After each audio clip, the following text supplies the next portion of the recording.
ഞാൻ അയ്യപ്പൻ നായർ, കോശിയുടെ ശത്രു. എടോ നായരെ,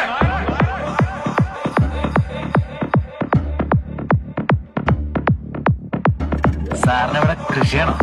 ഏയ്, മരുന്നടിയ. സാറിനവിടെ കൃഷിയാണോ? ഏയ്, മരുന്നടിയ. സാറിനവിടെ കൃഷിയാണോ? ഏയ്, മരുന്നടിയ.